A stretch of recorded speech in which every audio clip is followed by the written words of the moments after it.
Welcome back to part 2 of how to spice up your marriage with fun. Marriages go through different phases just as life is in phases. We said there's this amazing phase in a relationship where you first start dating and everything is all beautiful, everything is all wonderful, everything is new, exciting, and fun. Weekends are jam-packed and is full of beautiful activities, adventurous activities. But then life begins to happen, and we said that the marriage becomes really boring. But then our marriages doesn't have to become boring. We can bring back the fun into our marriages.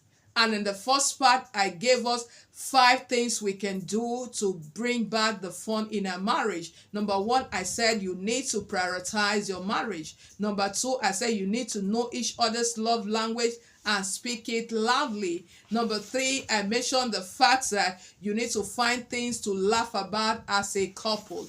Life should not just be all serious and serious and serious. Look for things to laugh about. Number 4, I said be honest and open with each other. And number 5, I said date each other again, even in the marriage.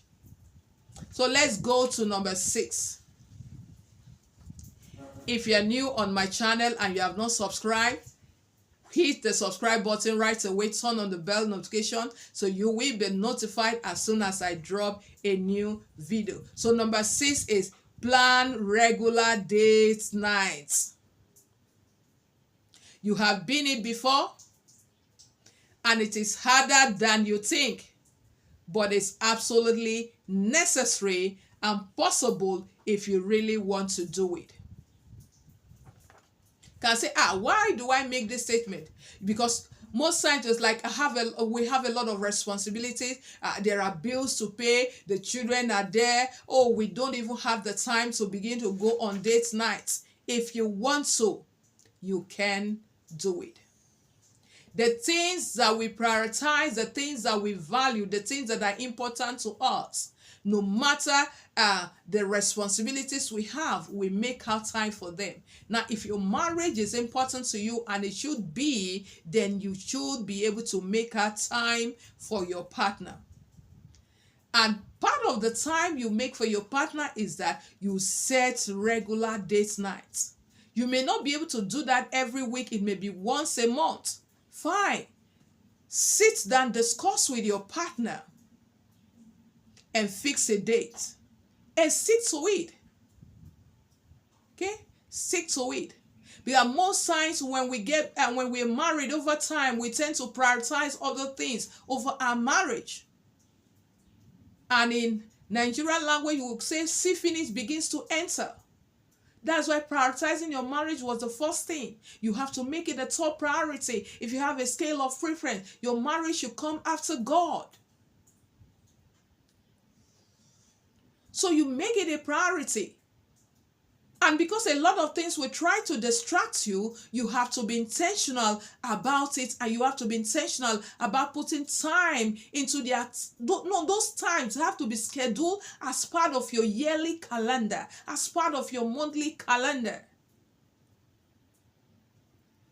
as part of your quarterly calendar.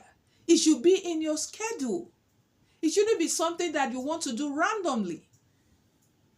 Now, number 7, travel together. Go on vacation together. If you can't travel out of the country, within the country, there are so many adventures that you can have. You just need to jump in and find them.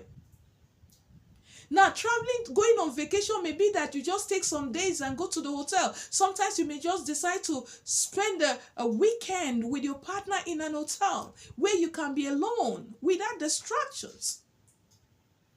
If you have children, look for someone that can help you out for just those few days. I bet you they will be fine. What will happen to them? They will be fine. They will definitely be fine. Let me just say it that way. They will be fine. No? Travel out to places. Adventurous side. Go to places. No, within your budget. Have have some fresh air. Leave your environment, stroll out. It brings fresh air. It refreshes you and refreshes your marriage. Take time out of the hustle and bustle and just stay together and just cherish each other's company. Just making each other happy. Number 8, practice being selfless. One of the keys to building a successful marriage is service. And you cannot serve effectively if you are not selfless. If you are selfish, you cannot serve effectively. And part of being selfless is that you will not harbor any bad feeling or resentment towards your spouse. Learn to appreciate them. Learn to overlook their flaws. Celebrate what they bring into the relationship, into the marriage that makes it better. Now, don't compare, I am doing 10 things, he is only doing 1. Oh, I am doing 20 things, she is only doing 2. Now, if you begin to weigh things that way, you will begin to resent them. Whatever little they are bringing, appreciate them for it. Now, when people are appreciated, they tend to want to do more. So instead of complaining more, actually praise more, appreciate more. Pay more attention to them. Be grateful for the things that they are bringing in. Be grateful for their personality that they are bringing in. And thank them for what they bring. Don't just thank them in your heart. Not just appreciate them in your heart. Say it out. Let them hear it. Even the scriptures in Psalm 100 said, be thankful and say so in the Amplified Translation. That sometimes you appreciate someone, but you are not saying it. So because you are not saying it, they don't feel it. So you need to say it and say, honey, I appreciate you.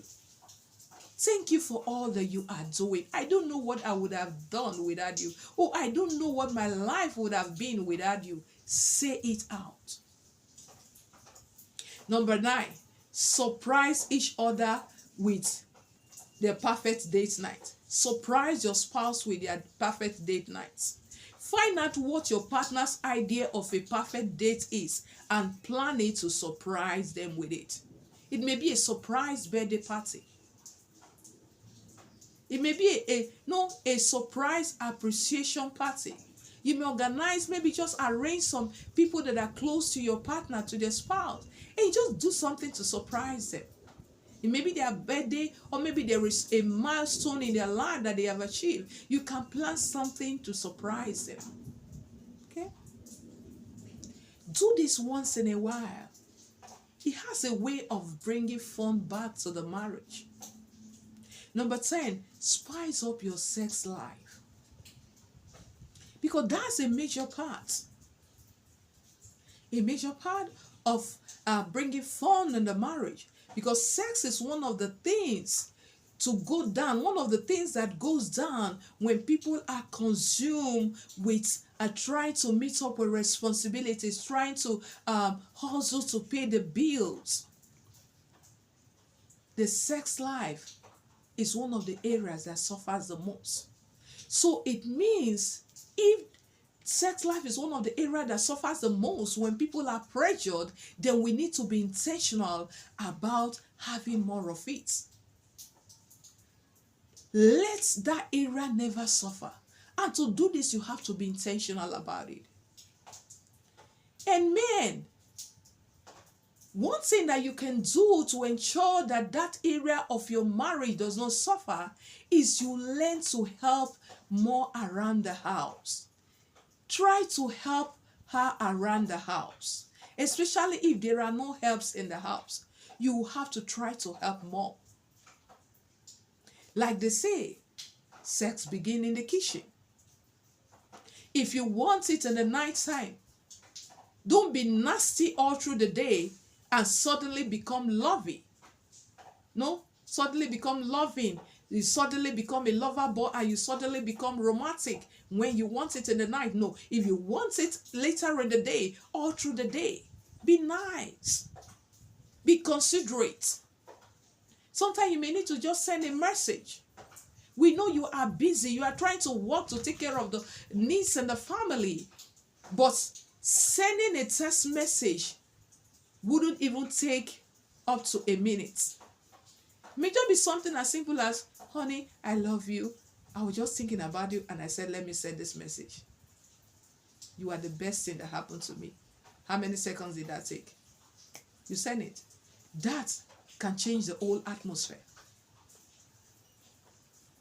And now, women, I want to also talk to us a little bit. Now, sometimes, especially our moms can be all over the place. Yes, you can be tired from doing everything. You're working, you have personal responsibility, personal responsibilities, family responsibilities, extended family. All these things can be there and they can be energy draining and they can be really stressful and you can really get tired. But sometimes, even as much as the husband needs to be considerate and to understand his wife, we as women also sometimes have to go out of the way to give our partners what they want, even when we are tired. Naturally and on the average, men have a higher libido. That means as a woman, in order to meet your husband's sexual needs, you will have to do it more times than you will really want to do. Because you see this as an act of service and as part of your covenant responsibility, as part of meeting your covenant responsibilities. So both have to be understanding and work to make the other partner happy. Now the last one I want to tip I want to give to us is to pray together as a couple, holding hands together. Now this singular powerful tip can be a life changer for your marriage. Praying with and for each other can be fun. Yes, it is a spiritual exercise, but it can be fun. And one thing that happens is that when you hold hands together, you join hands together to pray in one accord, your connection becomes deeper. Not only are you spiritually connected and becomes more intimate, emotionally it connects you together, and even physically it has a way of connecting you together. And when that happens regularly, you find out that you even receive the mind of God, the heart of God, and the wisdom of God to deal with other challenges that you may be facing as a couple. Now you may ask, okay, what do I do if my partner is not in the same place with me? Thank God for technology. You can do video call and pray together. It can be voice call, it can be video call. Maybe at the end of the day, you can decide on when is most convenient for both of you. Then you call. It may just be 5 minutes. You just call, connect together. It can be video call. You pray together. No, you pray for each other. You pray together. If there are issues that need to be raised to God, you raise them to God in unity. Distance should not be a barrier. And God has given people wisdom to bring about technologies that has helped to bridge the gap, the gap in distances. So even if you're not in the same place, you can pray together. I don't know how people stay married without prayer. Because prayer has a way of cementing marriages. And prayer is a tool that helps to keep the enemy away.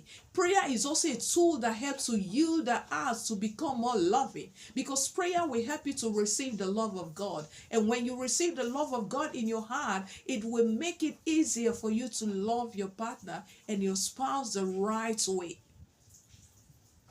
So in all you do, remember to pray together. Even if it's a minute, even if it's 2 minutes, if we can do 5 minutes, we can do more, fine. Raise an altar to God together as a couple. Life is busy and it can get stressful.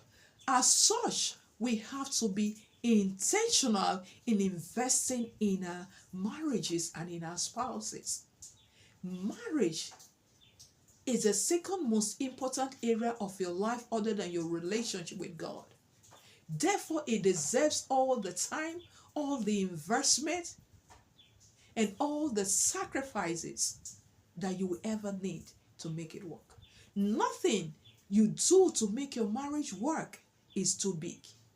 Because marriage comes with a depth and a dimension of fulfillment that you may not experience elsewhere. Your marriage, it was saving. Your marriage is worth fighting for. Your marriage is worth building. And your marriage will excel. It will succeed. It will never fail in the name of Jesus. Thank you. If you're new on my channel, please hit the subscribe button. Drop your thoughts down the comment section. If there are other things you need we can do to spice up our marriages that I have not mentioned, please drop them in the comment section. Thank you. God bless you. See you in another video.